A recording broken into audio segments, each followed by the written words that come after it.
Hello there, and welcome to another one of my rambling book reviews. Today it's the turn of this little number. It's the second book in the Dark Tower series by Stephen King, The Drawing of the Free.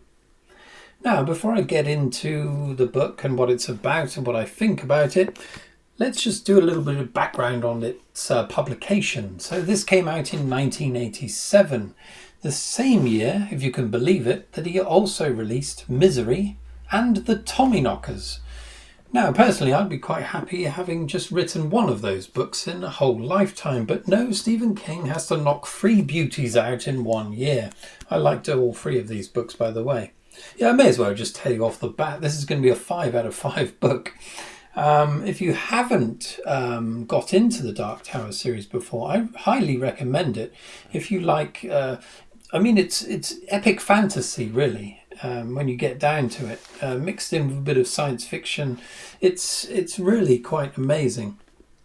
But I absolutely love this second book, and I'm going to tell you today why I think it is so good. So it's more of a book recommendation than anything. But anyway, before we get down to the nuts and bolts of the book itself, I want to talk a little bit about this particular copy, because I do like reading second-hand books. I like the fact that they've been through numerous other fingers and read to within an inch of their lives. This one is from 1990. I don't know if you've ever come across this particular cover design before, but I think it's rather marvellous. We've got the 3 of the main characters there actually, but we'll talk about that later. The book has some aging to it. Yeah, there's some scuff marks, the usual foxing. The spine is within an inch of its bloody life, about to die, I would say, but otherwise serviceable. But anyway, the proof of the pudding is in the eating, or in the smelling in this case. So I'm going to give this a damn good sniff and see what we can get out of it. Oh. Okay, we've got the usual musty smell from this one, but there's an underlying sweetness. I hesitate to say toffee. I think there's a toffee kind of note with this one. I don't know what happens to pages. The old pages, they start releasing a sweet nectar, shall we say. There's also a little bit of milk. Not sour milk, just the underlying creaminess of a nice full fat milk. Tiniest little bit of fecal matter, but that's unavoidable. Okay, so there we are. That's my copy of the book. Anyway, let's get down to the serious business of the book itself and what it's about. So, the first book, The Gunslinger, as I said in my previous review, it's kind of like a chocolate box, I suppose, an assortment of various different flavours. For such a small book, it packed a hell of a lot into it, considering it was basically just a journey. Roland, the gunslinger, in constant pursuit of the dark man across this kind of blasted landscape, desert and mountains. Aside from all of that, it kept going back in time, talking about Roland's formative years when he was an apprentice gunslinger. There's also Jake, the young boy who's from our world, from 1970s New York, who happens to appear partway through the book and goes along with Roland on his adventure. But there's so much other stuff going on, and it's quite obtuse at times. It doesn't really give you anything too much to grip onto. In my mind, it almost, I've read the second and also the third book now in the series. The first book is almost like a prologue in a way, a very long prologue in which it's giving you lots of ingredients that are going to be worked with later on, lots of loose ends that are hopefully going to be tied up a bit later on. The second book, The Drawing of the Free, is more of a hearty meal, I would say, and it's in 3 parts, so we have definitely got a starter, a main and a dessert on offer, and all 3 of them are quite delectable. So we begin. I'm not going to give too much away here because hopefully you'll want to read this for yourself. So I'm just going to give you just a little bits and pieces. The interesting thing is that this book begins with Roland on the beach beside the Western Sea. Now, this is where he ended up at the end of the first book, I think. Yeah, after his palaver with Walter, the Dark Man. He's asleep. When he wakes up, he's surrounded by these things which he calls lobstrosities. So they're like giant crab-like creatures that come out of the sea in the evening, and they try to eat him. Basically, in so doing, he manages to escape, but he's mortally wounded.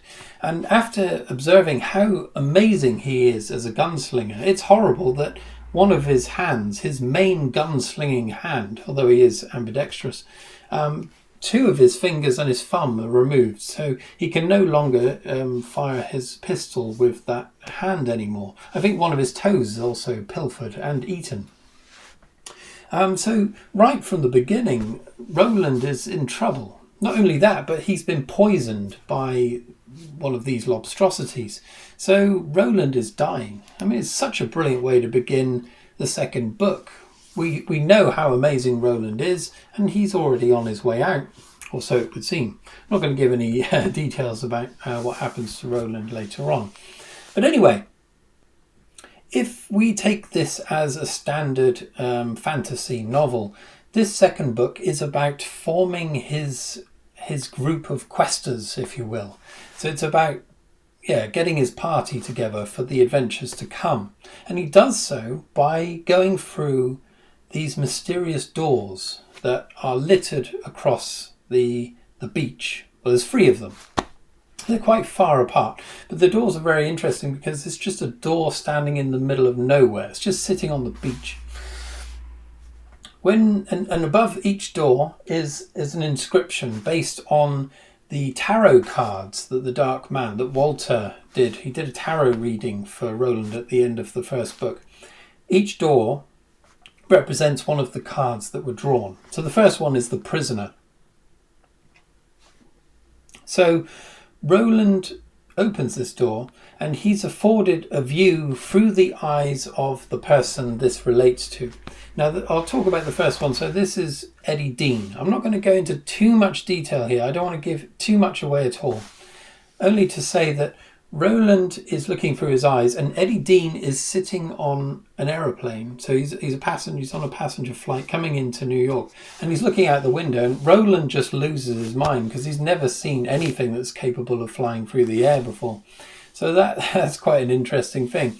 And then it's about him interacting with Eddie. He's able to go into his mind and even take over his body at times. I might say a little bit about Eddie's story, just a little bit. So he's in a very, very, just a little bit, okay? But he's currently engaged in a kind of drug run. So he's trying to get some drugs through customs at JFK Airport, I think it's that airport. And Roland just knows that this isn't going to go anywhere. He's just going to get caught. But Roland needs Eddie. He's one of his team. That he needs to bring him back into Midworld, where Roland's from. So he helps him by... Well, I won't give away how he helps him. But the interesting thing about this interaction is that I think normally you encounter this kind of like portal fantasy, I suppose you would call it, where someone from our reality ends up in another world and their experiences of this strange new world. Here it's reversed, and it's Roland trying to come to terms with our reality, which is 1980s New York. So I guess Stephen King based it on his contemporary time of the 80s, the late 80s. And so Roland weighs up everything he sees based on his own world. So the first thing he sees on this plane are the air stewards, the stewardesses. And because of their uniform, he assumes they're military. Things like that, little quirky things like that. And also words that... So at some point he gets aspirin, to help with his symptoms of, he's basically dying. So he gets this, he can't pronounce aspirin and he calls it Astin.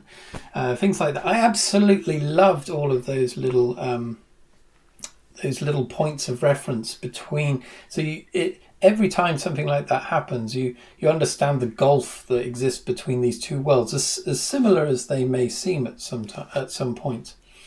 But anyway, there's also the fact that Eddie's remarking about him, but about Roland. There's an amazing scene, and I'm going to read it if you don't mind. It's right near the beginning, where Eddie he's basically going to be gunned down by the gangsters that have arranged this drug deal. They know something fishy's going on because he was able to hide the drugs basically by Roland taking them into his own world so that the customs officers couldn't find anything on him. So the gangsters they know something's up, and so they don't really care what's happened, but they are going to kill Eddie for doing this, for whatever's going on. They think maybe he's going to be snitching on them. So knowing this, Roland, for the first time, steps into Eddie's world of New York in the 1980s, and it's the gangster's impression of seeing Roland, which I think is so powerful. So I'm going to read that now very quickly.